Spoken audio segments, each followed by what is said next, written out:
I call Paul Foster-Bell. Tēnā koe e te mana whakawā tuarua, tēnā koutou katoa e ngā mema o te whare paramato Aotearoa. Sir, it's a pleasure to follow on from that enthusiastic, if nothing else, performance from the member who just resumed his seat. Sir, given the somnambulant front bench of the Labour Party, perhaps the honourable member should be nominating himself to be the next Deputy Leader. He will be an improvement, at least on energy, if nothing else.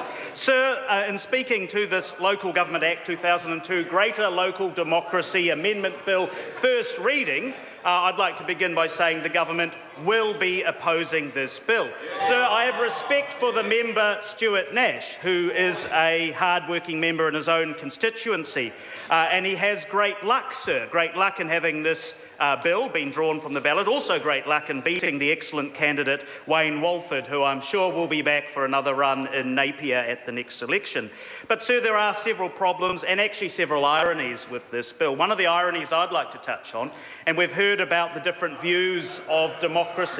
We've heard from the honourable member Scott Simpson, the MP, the very fine MP for the Coromandel and chair of the Local Government and Environment Select Committee, that there are different views on democracy and what constitutes good and fair democratic process. And there is an irony that a member of the Labour Party, which has a leadership election process that does give particular weightings to different groups, that gives special preference to the unions, that gives the members of the caucus a disproportionate say over other members. There is an irony in a member who would bring a measure along these lines to this House where, in fact, they do not practice what they preach in their own party, Mr. Speaker.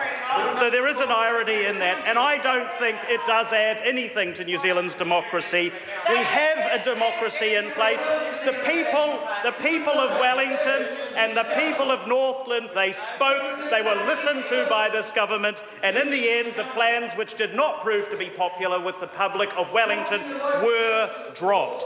Secondly, I'd like to respond to a point made by the member Sua Williams-Seo, saying how hated national MPs and how hated this government was by the mayors of New Zealand. Well, I can tell you, Mr. Speaker, I have a very warm relationship with our local mayor here in Wellington, Celia Wade-Brown. I speak to her on a regular basis.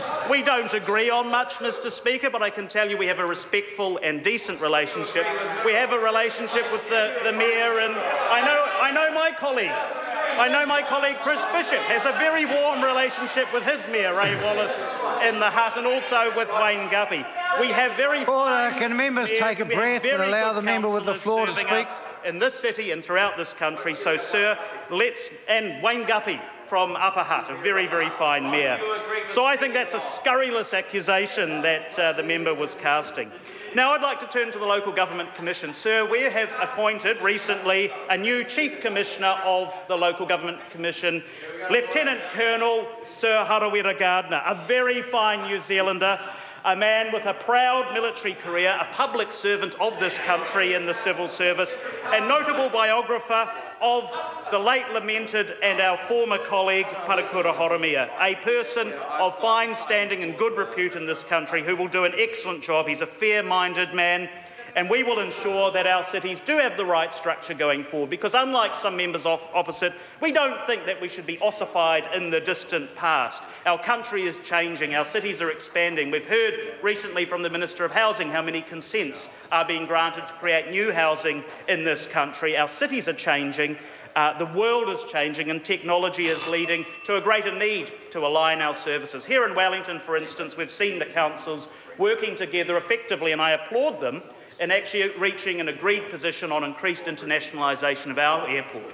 Whilst that's situated in Wellington City itself and is owned by a private company and the Wellington City Council, therefore the ratepayers, it is an asset for the whole region. It feeds into not just the other Wellington local bodies, including the Hut and up to Porirua and even Kapiti, but even the top of the South Island benefits from having a more internationalised airport here in Wellington. So, sir, this is a party on this side of the House which trusts the intelligence and discernment of the citizens of this country.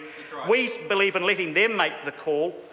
Ultimately, there will be a vote in the Hawke's Bay on whether one council will be formed. That is democracy, Mr. Nash, of the sort that New Zealanders respect and practice. That's not democracy of the sort that has led the Labour Party into its current trench of unpopularity. Mr Speaker, I will not be supporting this bill further.